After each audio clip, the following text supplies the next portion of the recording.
Appointment తీసుకుని ఏదో పని మీద పోయినా ఆయన ఛాయ్ తాగిపించి కూర్చోబెట్టి మాతో ముచ్చట పెట్టుకుంటా ఒక మాట అన్నాడు, నిజంగా మీరు అదృష్టవంతులే తెలంగాణ వాళ్ళు అన్నాడు. ఎందుకు సార్ అంటే జనరల్గా రాజకీయ నాయకుల్లో రెండు రకాలుగా ఉంటారు. ఒకటి యాజిటేటర్స్, అంటే బాగా లొల్లి పెడతారు, బొబ్బ పెడతారు, విమర్శ చేస్తారు, కొట్లాడతారు, ఏదైనా ఇష్యూ ఉంటే ఫైటర్లు ఉంటారు అన్నాడు. లేదా రెండోది మంచి పరిపాలకులు ఉంటారు, అడ్మినిస్ట్రేటర్స్ ఉంటారు. మంచి యాజిటేటర్స్ ఉంటారు, మంచి అడ్మినిస్ట్రేటర్స్ ఉంటారు. కానీ నిజంగా మీరు అదృష్టవంతులు, కేసీఆర్ గొప్ప యాజిటేటరు, అంతకంటే గొప్ప అడ్మినిస్ట్రేటర్ వెళ్ళిండు, మీరు చాలా అదృష్టవంతులు అని చెప్పాను. ఎందుకు చెప్తున్నా అంటే మన పాత్ర ప్రత్యేకం, మన పార్టీ చాలా భిన్నం మిగతా పార్టీలకు. మనం అధికారమే పరమావధిగా పుట్టిన పార్టీ కాదు, అధికారం కోసమే పుట్టిన పార్టీ కాదు. ఆనాడు కేసీఆర్ గారు పార్టీ పెట్టినప్పుడు 2-3 గొప్ప మాటలు చెప్పినారు. ఆర్ఎస్ఎస్ నుంచి ఆర్ఎస్యు దాకా అందరినీ కలుపుకపోతా, తెలంగాణ కోసం అవసరమైతే బొంత పురుగునైనా ముద్దాడుతా, కుష్టి రోగినైనా కౌగిలించుకుంటా అన్నాడు. అందుకే ఎప్పటికప్పుడు రాజకీయ ఎత్తుగడల్లో భాగంగా రాజకీయాల్లో అల్టిమేట్గా ప్రజాస్వామ్యంలో ఓటు ద్వారానే తెలంగాణ సాధించాలి, సీట్ల ద్వారానే సాధించాలి, రక్తం చుక్క చిందొద్దు, మళ్ళా మన పిల్లలు ఎవరు సావద్దు అని చెప్పి పట్టుబట్టి కమిట్మెంట్తోని చాలా ప్రయత్నం చేశారు. చివరికి 8-9 ఏళ్ల పాటు ఇచ్చిన మాట కాంగ్రెస్ మోసం చేస్తే, ఇచ్చిన మాట తప్పితే విధిలేక నిరాహార దీక్ష కూర్చొని మొత్తం తెలంగాణ సమాజాన్ని ఒక్కటి చేసి ఉద్యమ పార్టీగా 14 ఏళ్ళు మన ప్రస్థానం. ఆ తర్వాత ప్రజలు ఆశీర్వదించి మనకు అధికారం ఇచ్చినారు. 10 ఏళ్ళు అధికార పార్టీగా పనిచేసినాం. గత 16 నెలలు ప్రతిపక్ష పార్టీగా పనిచేస్తున్నాం. సాధారణంగా రాజకీయాల్లో 2 పాత్రలు ఉంటాయి, అయితే అధికార పార్టీ లేకపోతే ప్రతిపక్ష పార్టీ. కానీ మనకు ఉద్యమ పార్టీగా 14 ఏళ్ల చరిత్ర ఉంది, 10 ఏళ్ళు అధికార పార్టీగా ఉన్న చరిత్ర ఉంది. ఇప్పుడు 1.5 కాలంగా ప్రతిపక్ష పాత్ర కూడా పోషించినాం.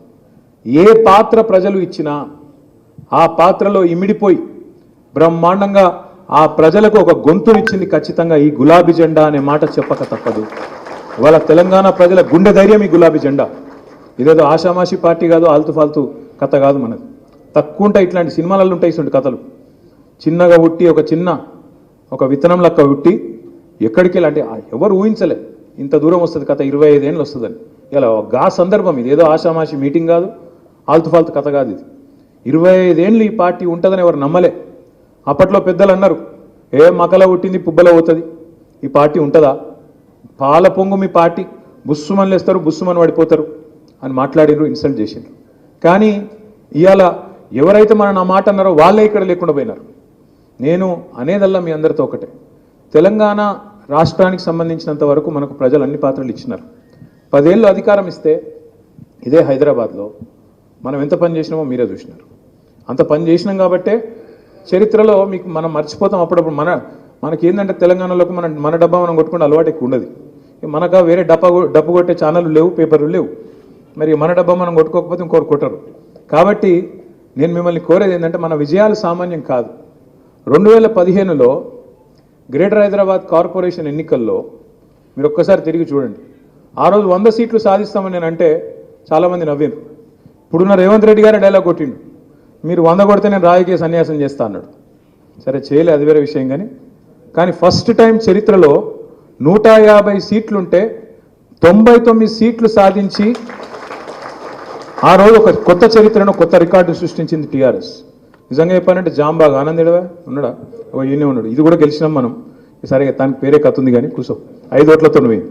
అది కూడా వాళ్ళ బతిమలాడితే విడిచిపెట్టినాం, ఆయనతో అయింది.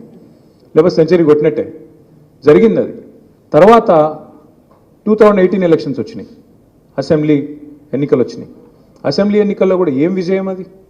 మనకు హైదరాబాద్లో స్వీప్ చేసినాం, మళ్ళా 18లో, మళ్ళీ 20లో మళ్ళీ జిహెచ్ఎంసీ వచ్చింది, మళ్ళీ గెలిచినాం, సొంతంగానే గెలిచినాం. ఎవరి అవసరం లేకుండానే, ఎవరి మద్దతు లేకుండానే మళ్ళా గెలిచినాం.